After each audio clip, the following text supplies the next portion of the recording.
Hey party people, welcome to another video. And I've got a few people, as you notice on screen. To my right, we have Sean with Blue Tech Mobile Detailing. And on the screen, we have Andy and Jacob from Andy's Auto Care Plus Mobile Detailing.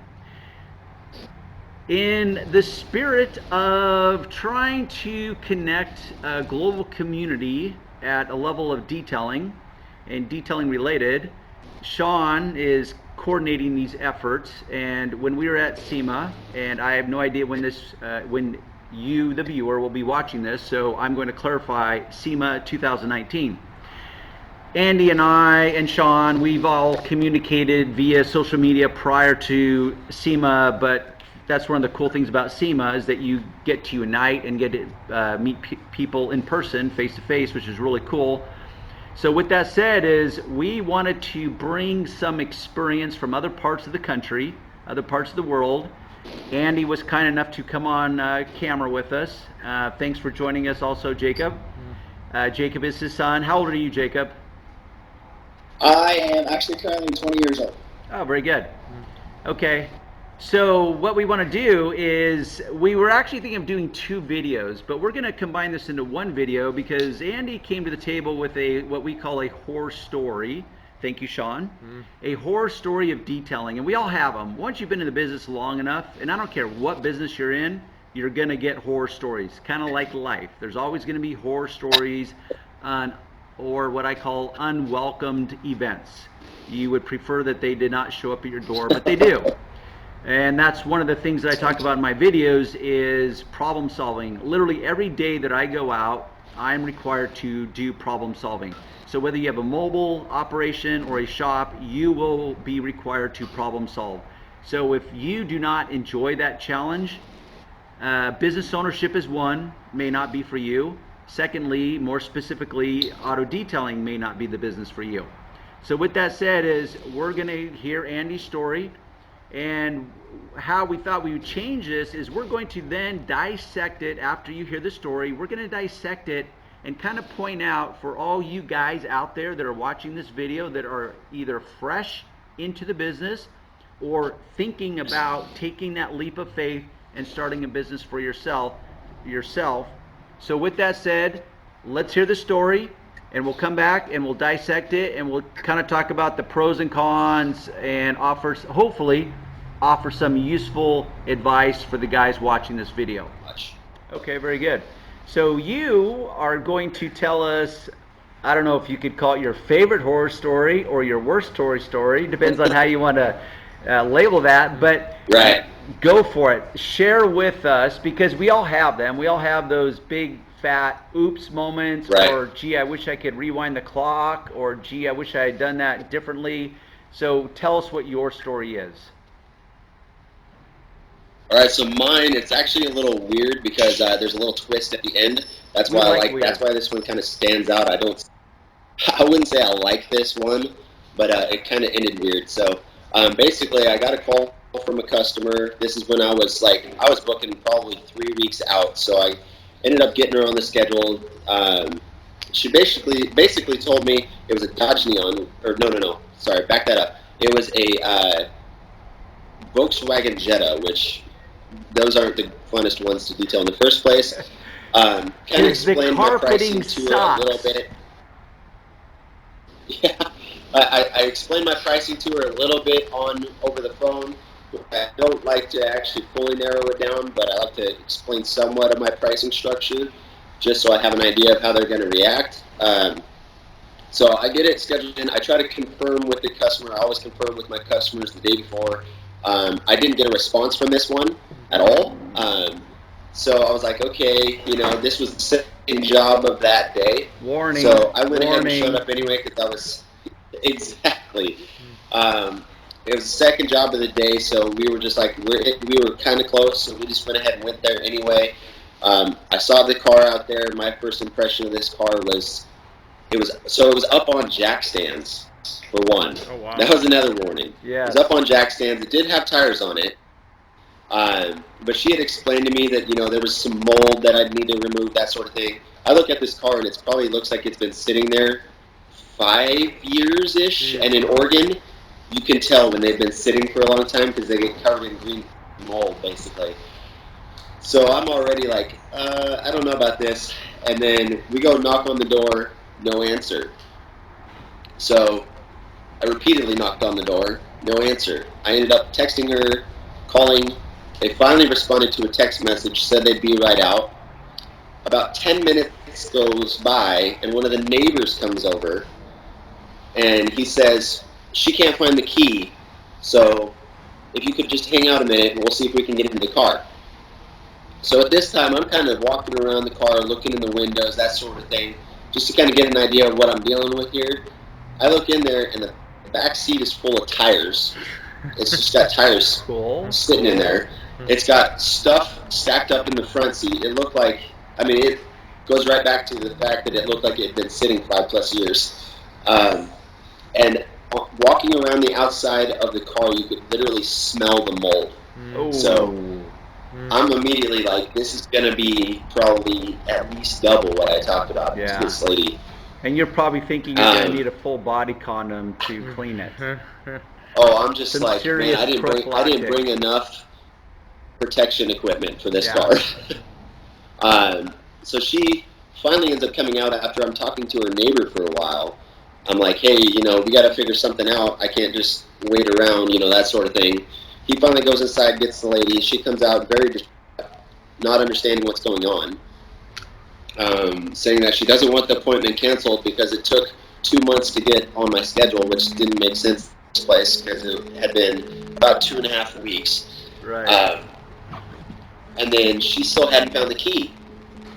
So I explained to her, you know, I can bump you up on the schedule, that sort of thing. With that being said, I'll see if I can find where I was at.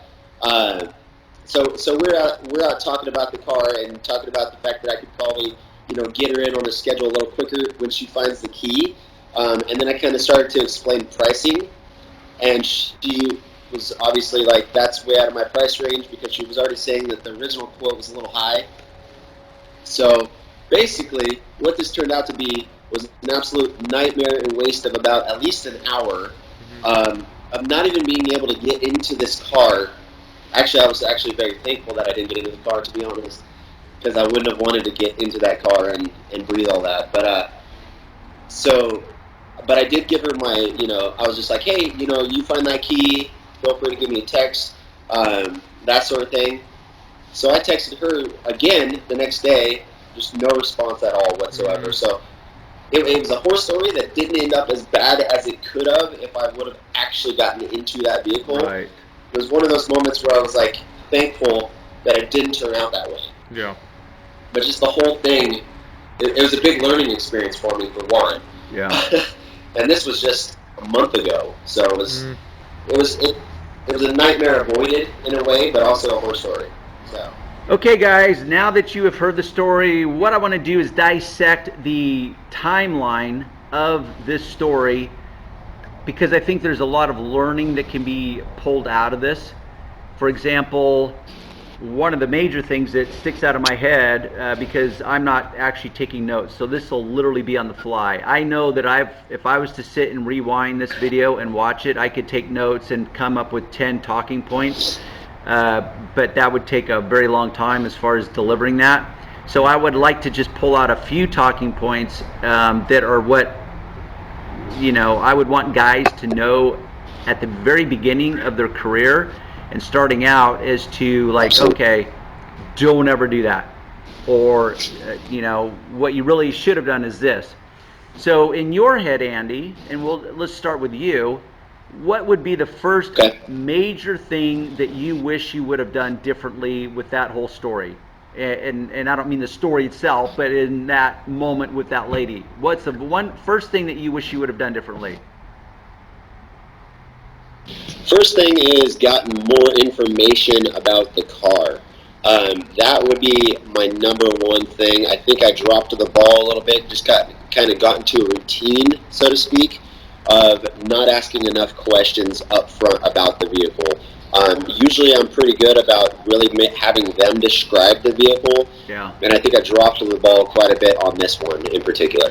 Let me ask you this. When you are having that discussion initially on the phone, do you ever lead or very quickly lead with the question of why, Mr. or Mrs. Customer, are you choosing to have your car detailed at this time? Do you ever lead with that question alone? So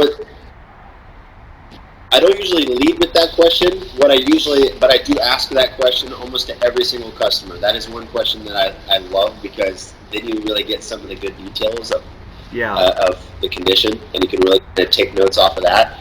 That's not usually what I end up leading with, unfortunately. Usually what I like to do is let them explain what kind of vehicle it is, because usually what I can do is I can get a kind of a sense of that person a little bit if they know everything about their vehicle. If they know the year, make, model, color, leather, cloth, those kinds of things. That means they're paying attention to their car. Because I mean, about 50% of the time, people don't even know the year of their car or their vehicle. So that's when I know I have to ask a little bit more specific questions if that's the case. So that's kind of where I start. But I definitely do ask the question, why, or if it's just an interior, I say, hey, why do you only want the interior done? Or exterior, you can put that either way. But why is it that is what you want done? That sort of thing. And I'm not suggesting that is the absolute hardline rule is that you lead with that question. What I'm really at a level trying to illustrate to the viewers is one of the ways that I flush out the information that I need, but also finding out from you, because you're unique. Everyone runs their business uniquely, so it's like kind of picking out your brain, like, okay, how do you approach that, so you can gather this intel and start formulating an opinion, a conclusion, which then you can attach a price point to. So that's how you illustrated that. Is there a second thing that comes to your mind that you wish you would have done differently, and what would that be? Immediately. So I always send out a confirmation text, and when I don't get a confirmation, that's the big red flag. Like when we were just talking earlier, Darren immediately, he knew that was the red flag, and I do too. I mean, I've only had that happen a handful of times when a customer doesn't confirm back with me, because the day before, I'm always sending out either a text, or if it's a landline, I'll call them, that sort of thing, to confirm that detail. So when they do not confirm, I always know that that's a big red flag. So confirming, that is one of my golden rules. That, to me, because I value my time, and time really is money, and I'm in this to make money, just as I know you are. So that is something that not only I do, and I take it a step further, where I communicate to the customer after you've gone through that whole process of, okay, why are you having it done? And in my world, I usually, after I gather all that information, I come to a price point that has a spread. So I will say, okay, best case scenario, $350, worst case scenario, $450. If you're comfortable with that, we can make an appointment. I've already gone through with them, whether they've done the research on my website, and then I've confirmed it with them on the phone, that we've come to a winning balance as to what they think that is. So I always have that spread, so that when I get there, I can analyze it further and say, okay, I can do a great job for $350. What I'm seeing is definitely worth $450, but you may not want to spend that money. So I like to set these what I call the ground operating rules, but I like to take them a step further and really put the responsibility on the customer. So when I set an appointment and we both sides are marking down, okay, great, I'll see you then. This is how I operate, and I'm going to pretend that I'm talking to you as my customer. Hey Andy, sounds good. I've got you down for Thursday, 8:30 in the morning. I also give myself a half an hour window of when I arrive. I said, because I can't control traffic, I will arrive between 8 and 8:30. Now, if I'm running more than 10 minutes ahead or behind schedule, I will send you a text and let you know, because I want you to keep informed. So I always take it a step further and let them know and really, really, really communicate with them. Yeah. Then I also tell them, it's like, okay, I will confirm with you the night before because I know that life happens and you just never know what's around the next corner. So I'm going to shoot you a text. Andy, are you comfortable with texting and confirming via text? Are you comfortable with that? Or would you prefer me to call you on the phone? I'm good with that. Okay. Yeah, text me anytime, Darren. Okay. So I will text you the night before. Now, if you do not confirm that appointment, then I'm going to have to assume that something happened in your life that you will be unable to keep that appointment. So just know that unless you confirm that text, I will not be showing up at your doorstep. And I want to get a confirmation from them verbally that says, oh yeah, no, I totally understand, Darren. I will make sure to confirm with that text. Now, if I happen to send a text and they don't respond within 30 minutes to an hour, then I will shoot them a second text because I know that the digital world, nothing's a sure thing. So I like to give people the benefit of the doubt. Right. So if I shoot them a second text and I still get no response, then I just leave it alone and I accept it's just a wash. And I'm going to walk away even though I'm frustrated now because I've spent a certain amount of time on the phone with them. I've already consumed some of my time, but what I don't want to do is consume more time and add more time that I'm not going to be able to recoup in the form of money. So confirming the night before is always, always, always mandatory. And in fact, and this is where customers really become unique.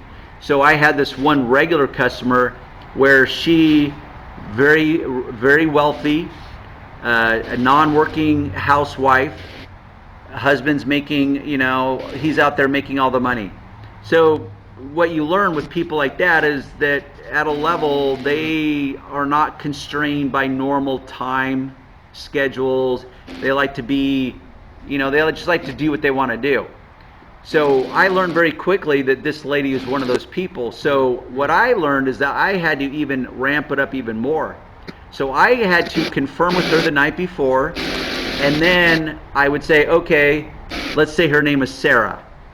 Sarah, I have you on the books for tomorrow morning. I'm going to be there at 9 o'clock. What I'm going to do is I'm going to shoot you a text when I wake up in the morning just to remind you again that I'm going to be there at 9 o'clock. Now, a lot of people would say like, oh, I would never want to manage a customer that much. It's like, well, I don't either, but because she's willing to pay my prices, it was worth it. But I just know that I don't ever want to show up unless she's fully prepared, the car is there, she knows where the key is. So this is where you have to remain flexible initially, but then when people teach you who they are and how they operate, you have to figure out how to manage them into submission in a very diplomatic, friendly sort of way so that they don't feel, like you're being some kind of a-hole. It's just that you realize, okay, this is how this person operates. They prefer texting. They don't like a direct phone call. They live a life that's so sporadic and random and fluid that you learn that you have to add an additional layer of communication or an additional layer of confirming with them. So that's how I approach it. So that confirmation, that's just that is a rule that has saved me a lot of time and aggravation that I never break. So I'm glad you brought that up as to, your number two is to like, okay, that's definitely something I should have done differently. So with that said, we've taken enough time. Hopefully these guys are able to take away some information from that. Do you have any one last question in parting that maybe you want to try to catch me off my game or throw a wrench into the gears? Are we good with that? I mean, my other one was pretty in depth and would probably be its own separate video, I'd imagine.